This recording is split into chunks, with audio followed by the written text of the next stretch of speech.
안녕하세요. 퀵데이터 김동윤입니다. 이번 시간에는 우리가 이제 논문을 쓰면서 구조방정식을 이용해서 논문 많이 쓴단 말이에요. 그럴 때 구조방정식을 이용한 가설 검증 이전에 확인적 요인 분석이라는 거를 통해서 타당도 검증을 하게 되거든요. 그래서 확인적 요인 분석에 대해서 살펴보도록 하겠습니다. 확인적 요인 분석은요, 이론 검증 과정에 가깝습니다. 선행 연구 그리고 이론적 근거에 이론적인 내용에 근거해서 검증된 측정 도구, 그러니까 관측 변수죠. 이것을 이용할 때 문제가 없는지 혹은 측정 모델이 적합한지 확인하기 위한 분석입니다.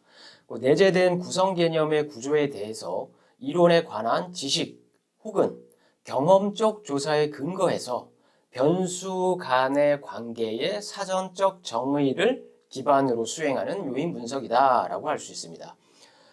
주로 선행 연구에서 사용한 측정 도구를 이용할 때 확인적을 사용하는데요. 잠재 변수의 수와 잠재 변수에 따른 그 관측 변수가 이미 지정된 상태일 때 사용된다.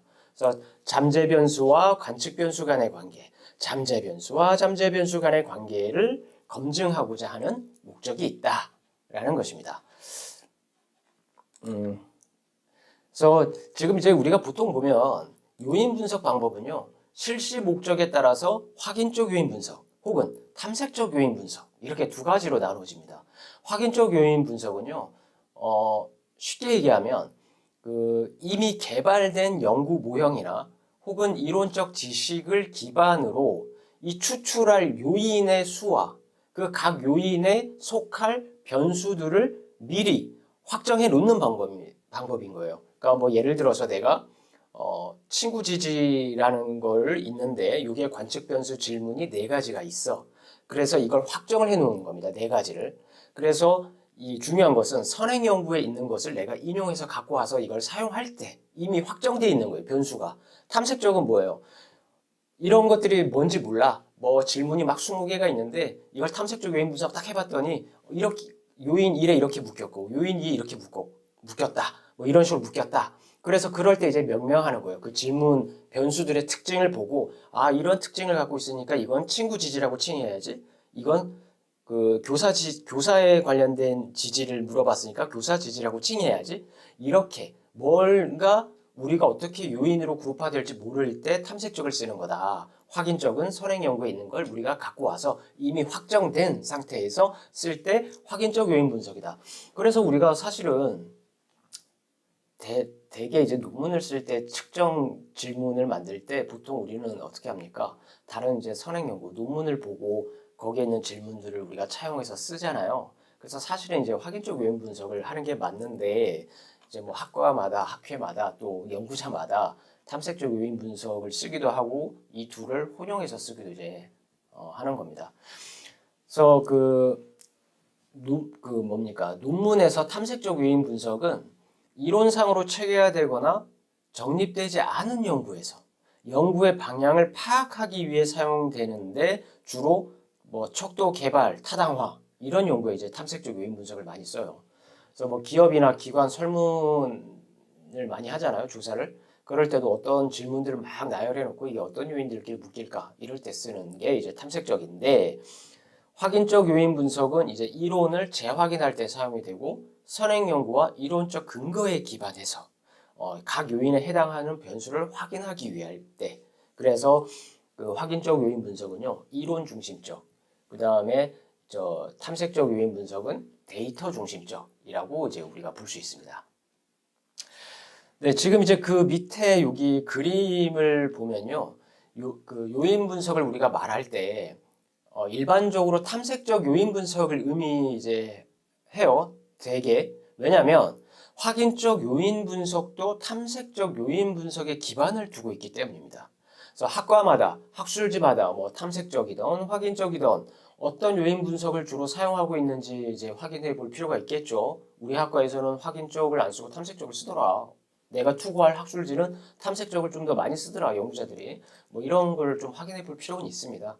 그래서 많은 논문에서 이제 둘을 혼용하기도 하고 뭐 개별적으로 탐색적을 쓰기도 하고 확인적을 쓰기도 한다고 계속 말씀을 드렸는데 다만 구조방정식을 하는 그 연구 모델이라면요, 반드시 확인적 요인 분석을 통해서 측정 모형의 검증, 즉 타당도 검증을 꼭 해야 되는 게 맞는 겁니다. 그래서 확인적 요인 분석, 구조방정식을 할 때는 자, 지금 이제 밑에 그림을 보면 탐색적 요인 분석과 확인적 요인 분석 잠재 변수 A 두 개 똑같죠? 그리고 각각의 이제 관측 변수가 총 7개 이렇게 있어요. 근데 탐색적은 어떻게 그룹화가 될지 몰라. 이 관측 변수 7개가 질문 문항이라고 할게요. 설문으로 한다고 했을 때 관측 변수 7개가 탐색적으로 했을 때 어떻게 묶일지 몰라.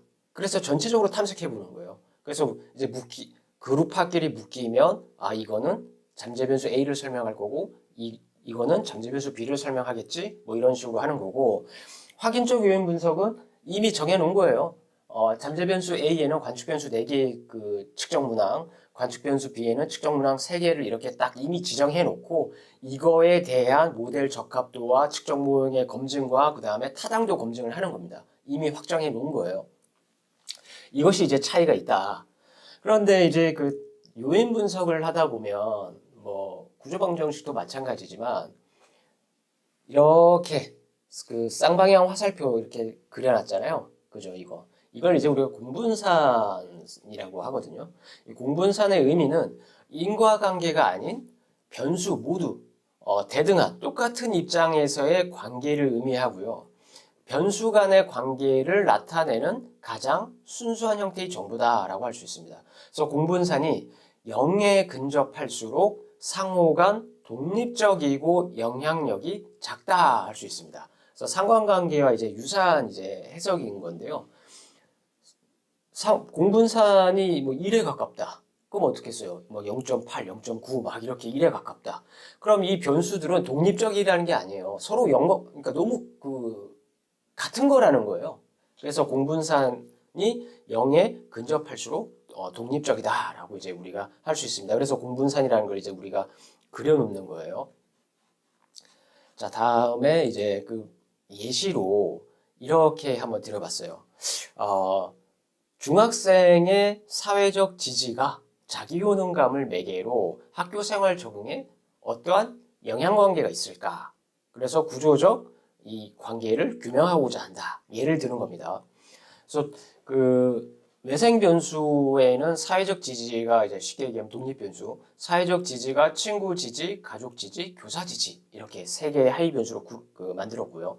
그리고 매개 변수, 그러니까 내생 변수에는 매개 변수와 종속 변수가 이제 있는데 매개 변수로는 자기 효능감, 그리고 종속 변수로는 학교 생활 적응 이렇게 개념적 모형을 예로 세웠다. 이걸 이제 규명하겠다라는 겁니다. 그래서 이걸 구조방정식 형태의 모형으로 우리가 다시 그린다면 그 아모스 프로그램이나 이제 기타 등등 그 구조방정식 프로그램에서 이제 이런 모형의 그림을 그리겠죠. 그래서 친구 지지, 가족 지지, 교사 지지가 있는데 그 좌측으로 친구 지지 1, 2, 3, 4, 가족 지지 또 1, 2, 3, 교사 지지 1, 2, 3, 4 이렇게 측정 문항이 4개, 3개, 4개로 그려놨어요. 자기 효능감은 3개, 학교 생활 적응은 2, 4, 6 개의 그 측정 문항이 있다라고 이제 가정을 하는 겁니다. 그래서 그 친구 지지 사각 박스, 관측 변수에 있는 사각 박스 옆에 오차, 동그라미가 있잖아요. 이 동그라미는 측정 오차죠. 이 관측 변수에 대한 측정 오차.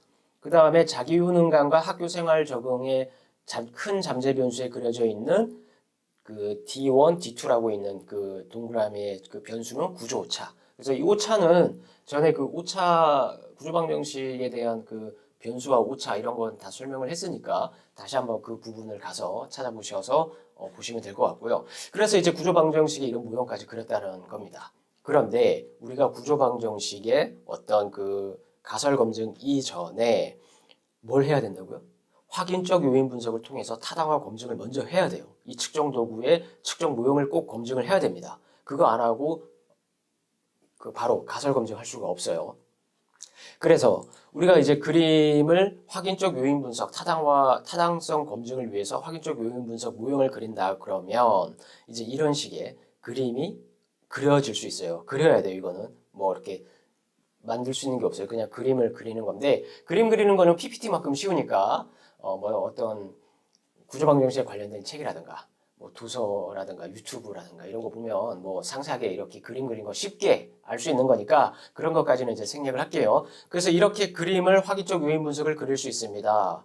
그래서 각 변수 5개의 그 관측 변수, 그 다음에 공분산 설정을 이런 식으로 딱 했어요. 이제 뭐 낙하산 모양처럼 생겼네요. 그런데 모형이 이렇게만 안 생겨도 돼요. 뭐 이렇게 해도 되고, 이렇게 해도 잠재 변수가 아래도 있어도 되고, 위로 있어도 되고, 우측에 있어도 돼요. 그러니까 보기 쉽게 그냥 이렇게 이런 거를 그린 건데 화살표만 제대로 그려놓으면 됩니다.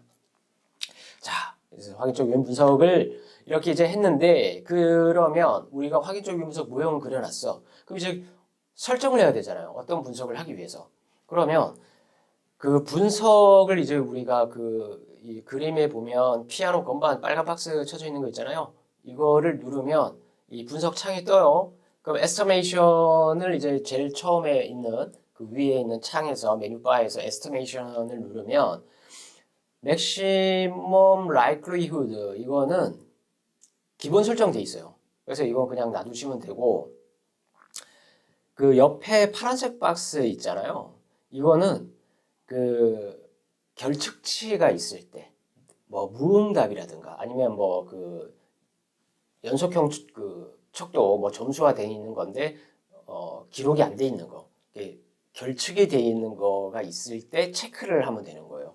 그래서 이거는 각 변수의 평균과 절편을 계산해서 결측치에 대해서 임의 추정하겠다 이런 건데 이거 결측치가 있어서 이걸 하게 되면요. 좀 단점이 생겨요. 뭐냐면 모델 핏, 모델 적합도라는 걸 우리가 확인해야 되는데 여기서 RMR 그리고 뭐 CFI 이런 모델 적합도가 출력이 안 돼요. 그래서 가급적이면 뭐 회귀 대체법, 평균 대체법으로 이렇게 그 결측치를 대체하는 게 있거든요. 근데 그건 한두 개면 그냥 그럴 수 있어. 하는데 뭐 수십 개가 있어. 근데 그걸 결측치 대체법으로 그 공란을 채워놓으면 안 되고요. 차라리 그냥 삭제를 하고 하시는 게 더 나을 수 있습니다. 그 다음에 이제 그 맥시멈 라이클리후드는 최대 우도법을 얘기하는 거예요. 그래서 측정한 데이터를 활용해서 모수일 가능성을 최대로 높여주는 방법으로 측정 변수가 정규 분포를 이룰 때 사용한다. 그래서 일반적으로 그냥 그 기본 설정되어 있는 이 최대 우도법, 맥시멈 라이클리후드를 쓰면 된다. 그냥 놔두면 된다. 자, 이것까지 이렇게 이제 설정이 되고요. 그 옆에 보면 또 메뉴바 이렇게 보면 아웃풋이 있어요. 그래서 아웃풋을 클릭을 하면 이제 설정도 설정창이 있거든요. 그러면 여기 이제 그 빨간 박스 쳐져 있는 거 4개만 그냥 체크하시면 돼요. 첫 번째 게 미니머이제이션 히스토리. 이거는 데이터와 연구 모형 간의 불일치 정도 요약을 해주는 겁니다. 그 다음에 이제 이것도 기본 설정으로 돼 있어요. 다음으로 이제 그 밑에 거 체크해야 되는데 Standardized Estimates를 체크를 해야 돼요. 이건 표준화 개수 추정을 해주는 거예요. 쉽게 얘기하면 베타값. 이건 꼭 해야 되겠죠. 그 다음에 그 세 번째 밑으로 이거는 Squared Multiple Correlations라는 건데요. 그 SMC라고 해요. 다중 상관 계수다. 변수 간의 설명력을 얘기하는 겁니다. 쉽게 얘기하면 우리가 그 다중 회귀 분석의 R제곱 이런 거를 얘기하는 거예요. 그래서 이것도 체크하시고 그다음 밑으로 쭉 내려오면 Modifications Indices라는 거를 체크를 해야 된다. 이건 이제 MI 지수, 뭐 수정 MI 지수 이렇게도 얘기하는데요. 어떤 모형의 적합도가 그 지수가 학계에서 인정하는 그 기준치를 미달할 경우에 적합도를 개선시켜 줄 수 있는 그 대상 변수들과 해당 수정 지수를 보여줍니다. 그래서 그 수정 지수 적합도가 너무 개판이야. 너무 안 좋아. 그럴 때 근데 너무 개판이잖아요. 그럼 어떤 방법을 써도 안 될 가능성이 높아요. 그건 설문지 잘못 구성한 겁니다. 근데 이제 너무 아쉽게 이걸 좀 더 올려야 돼. 그럴 때 이제 수정 지수를 통해서 우리가 제거할 때 MI를 이제 사용합니다. 그래서 이것까지 이제 체크를 했어.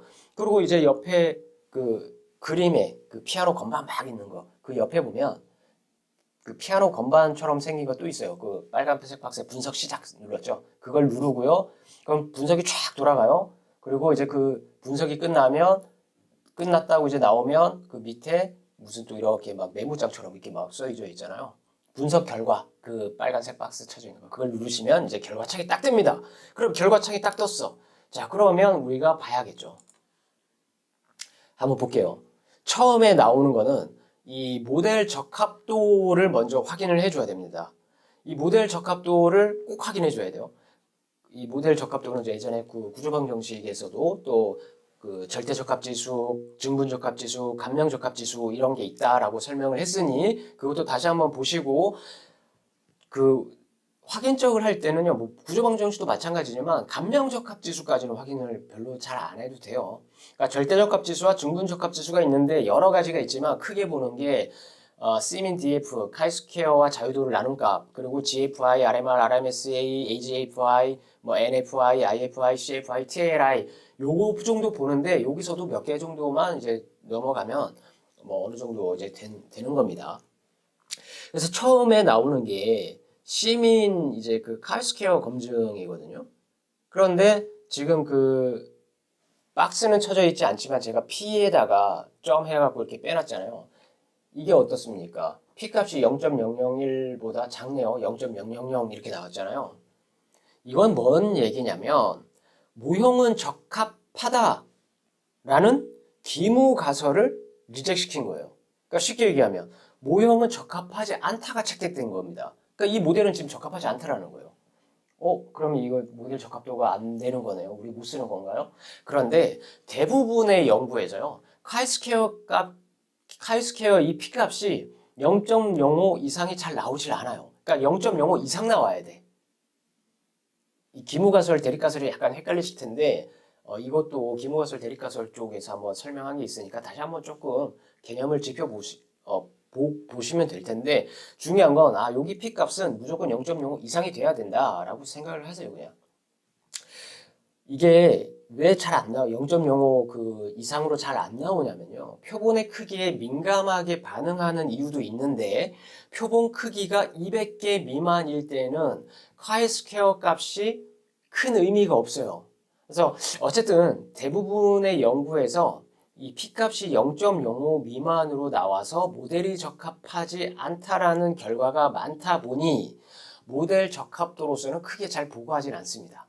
네. 그 다음에 이제 뭐 그렇다라는 거고요. 그 다음에 옆에 보면 박스로 C민 DF 이건 그 카이스퀘어와 DF 자유도를 나눈 값인데 이게 지금 그 옆에 그 초록색이 기준 있잖아요. 3보다 작아야 되거든요. 근데 지금 3.079잖아요.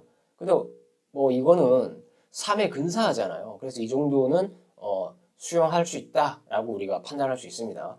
그리고 이제 RMR, GFI, AGFI, 뭐 NFI 블라블라 있고 그 옆에 또 RMSA까지 기준을 충족을 했습니다.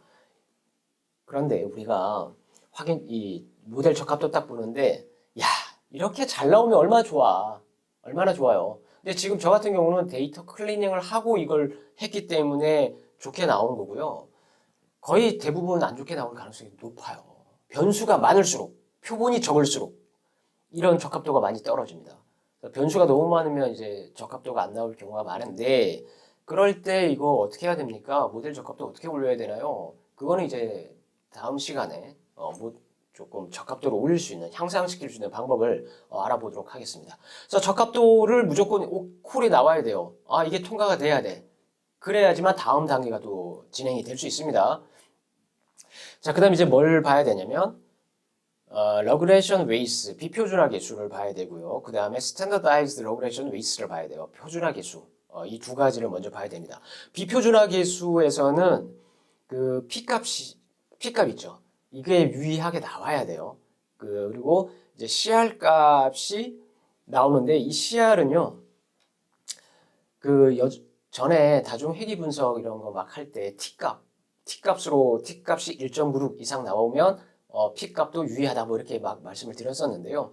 이 CR이 P값과 같은 거예요. 그래서 critical ratio라고 하거든요. critical ratio인데 1.965 이상 나와야 되고요. 그러면 P값이 유의하다. 이게 유의하지 않으면 안 됩니다. 그 변수 제거하셔야 돼요. 그냥 바로 분석할 수 없어요. 그리고 이제 CR은 어떻게 하냐면 팁으로 드리는데 비표준화 계수 나누기 표준오차 한 값이에요.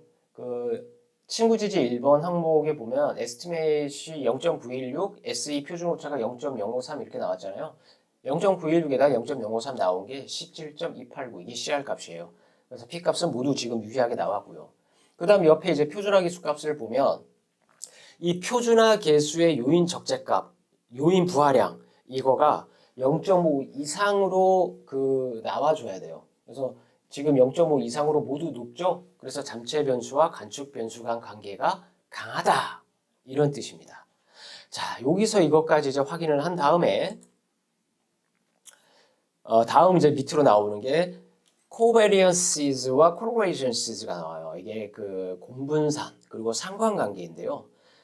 그 처음에 공분산을 먼저 보면 이것도 그 P값과 CR값이 1.965 이상 P값도 유의하게 나와야 됩니다. 이것은 비표준화 상관인 공분산인 결과인데요. 그 밑에 보면 correlations죠. 상관관계. 변수 간 상관을 0과 1 사이의 값으로 표준화한 상관계수 값이다. 그래서 공분산을 표준화한 값이 상관계수다. 이렇게 두 가지로 볼 수 있습니다. 그런데 우리가 상관관계가 있잖아요. 상관관계는 SPSS에도 상관관계를 하는데 SPSS에서 상관관계 분석을 하면 어떻게 됩니까? 밑에 별표가 붙어요. 유의 수준 어느 정도 수준에서 유의하다. 그래서 별표가 이렇게 두 개, 한 개 이렇게 붙거든요. 세 개는 안 하는데 두 개 이렇게 붙잖아요. 근데 야, 여긴 코렐레이션스에서 상관관계에서 별표 없는데 관계 계수값은 알겠는데 유의한 건 어떻게 알 수 있어? 그거는 위에 그 공분상값 유의하잖아요. 그걸로 확인하시면 돼요. 그래서 유의하다 이렇게 확인하시면 됩니다. 그 다음에 이제 그 variances라는 그 측정 오차 값을 보게 되거든요. 그래서 그 위에 보면 친구지지, 교사지 어쩌고저쩌고는 잔차. 이건 잠재 변수잖아요. 그래서 잔차고 밑에 E1부터 E20까지 이건 뭡니까? 관측 변수에 대한 구조 오차. 그 측정 오차. 이걸 얘기하는 거예요. 그래서 잠재 변수는 잔차, 관측 변수의 오차는 측정 오차를 의미한다. 측정 변수의 오차 그리고 표준 오차 값이 다른 변수에 비해 현저히 크다면 오차 수준이 불안정해서 모델 적합도가 떨어진다. 지금 E1에 보면 0.251, E2는 0.108 뭐 이런 식으로 나오잖아요. 그런데 오차 값은 커야 돼요? 작아야 돼요? 오차는 당연히 작아야 되죠. 오차 값이. 오차 값이 크면 안 되잖아요. 그 기준값에서. 그런데 다른 값보다 막 현저하게 너무 커 막. 그러면 그 오차 수준이 불안정하다라는 거에서 모델 적합도가 떨어질 수 있다. 그래서 이거를 꼭 이제 또 확인해야 되고요. 나중에 그 타당도 검증할 때도 사용을 하기 때문에 일단 이런 것만 지금은 이거 가지고 뭐 어떻게 할 수는 없어요. 이 정도만 확인한다. 제일 먼저 확인해야 되는 건 뭐예요? 비표준화 계수 유의하고 표준화 계수 그 값도 좀 봐야 돼요. 제일 중요한 건 비표준화 계수 값을 먼저 봐야 돼요. 유의하냐 안 하냐. 이걸 확인해야 돼요. 나머지는 일단 그냥 쭉 보는 겁니다. 그 다음 마지막으로 SMC가 나와요. 다중상관제곱, 다중제곱상관이라고도 하고요. 이것은 표준화 계수 우리 처음에 본 거 있잖아요. estimate의 그 표준화 계수를 제곱한 값이에요. 그 regulation, standardized regulation의 그 estimate의 제곱값이에요. 표준화 계수에. 그래서 보통 0.3 이상일 때 관측 변수가 잠재 변수의 관련성이 높다라고 할 수 있습니다. 보수적인 뭐 학술, 그러니까 보수적인 게 아니라